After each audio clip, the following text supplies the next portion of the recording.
భారత్ పాకిస్తాన్ యుద్ధం ఒక విశ్లేషణ.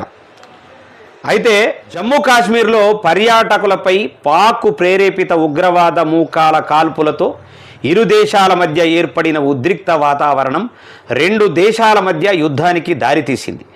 1947లో బ్రిటిష్ ఇండియా విభజన తర్వాత భారత్ పాకిస్తాన్ స్వతంత్ర దేశాలుగా ఏర్పడ్డాయి. అప్పటి నుండి ఈ రెండు దేశాల మధ్య కాశ్మీర్ వివాదం, సరిహద్దు సమస్యలు, ఉగ్రవాదం వంటి కారణాల వల్ల అనేక యుద్ధాలు, సైనిక ప్రతిష్టంభనలు జరిగాయి.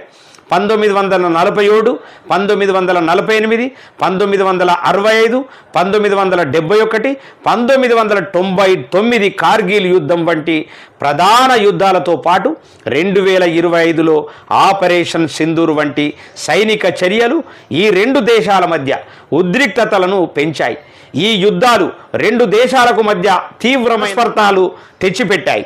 మరి 1971 యుద్ధంలో మాజీ ప్రధాని ఇందిరాగాంధీ చాకచక్యంతో బంగ్లాదేశ్ స్వాతంత్ర్యం సాధించడంతో భారత్ దక్షిణాసియాలో ఒక శక్తివంతమైన దేశంగా గుర్తింపు పొందింది.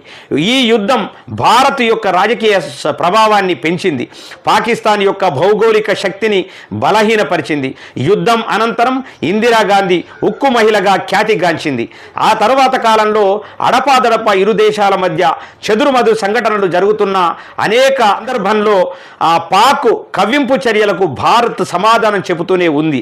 తాజాగా 2025లో ఆపరేషన్ సింధూర్ ద్వారా భారత్ ఉగ్రవాద శిబిరాలను ధ్వంసం చేయడం ద్వారా తన కఠిన వైఖరిని ప్రపంచానికి చాటి చెప్పింది. కాశ్మీర్ విషయంలో దౌత్యపరమైన లాభం సాధించింది. యుద్ధాలు భారత్ యొక్క అంతర్జాతీయ సంబంధాలపై ఒత్తిడి తెచ్చాయి. ఆపరేషన్ సింధూర్ దాడులు పాకిస్తాన్లో పౌరుల మరణాలకు దారితీసినట్టు ఆరోపణలు వచ్చాయి. దీనివల్ల కొన్ని దేశాలు భారత్ను విమర్శించాయి. తాజా యుద్ధం పాకిస్తాన్ ప్రభుత్వానికి దేశీయంగా రాజకీయ మద్దతును కూడగట్టింది. భారత్పై యుద్ధ ఉద్రిక్తతలు పాకిస్తాన్ ప్రజల దృష్టిని అంతర్గత సమస్యల నుండి మళ్లించడానికి సహాయపడ్డాయి.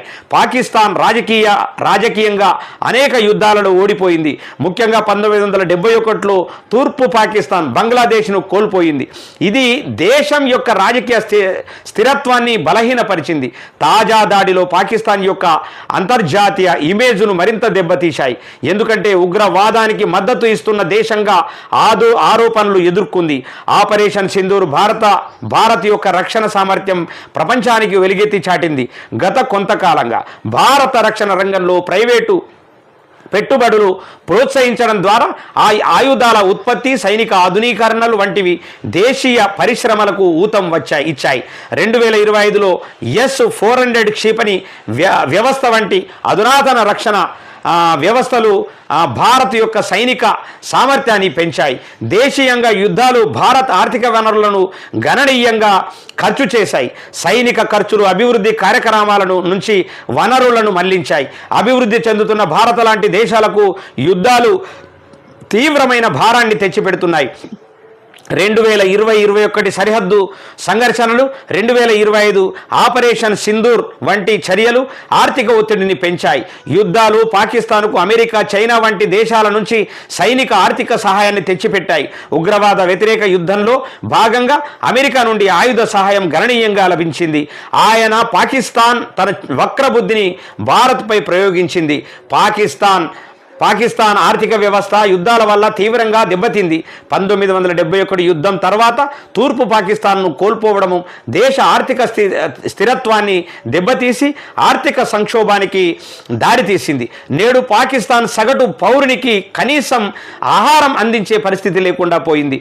ఆపరేషన్ సింధూర్ దాడుల తర్వాత విమానాశ్రయాల మూసివేత, గగనతల నిషేధం వంటివి ఆర్థిక కార్యకలాపాలను స్తంభింపజేశాయి.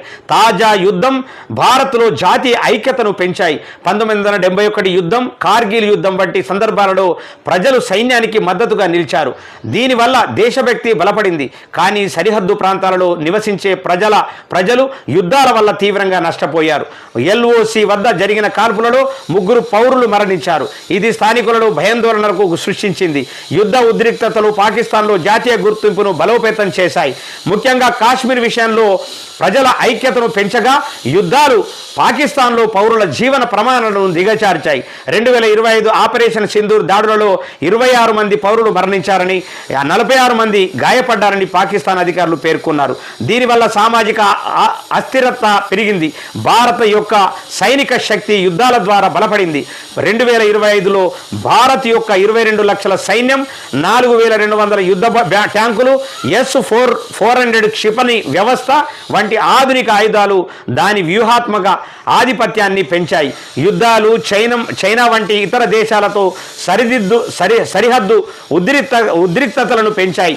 దీనివల్ల భారత్ బహుముఖ రక్షణ సవాళ్లను ఎదుర్కోవాల్సి వచ్చింది. పాకిస్తాన్ యొక్క అణ్వాయుధ సామర్థ్యం భారత్తో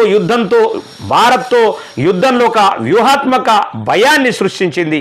దీనివల్ల పూర్తి స్థాయి యుద్ధాన్ని నివారించడంలో సహాయపడుతుంది.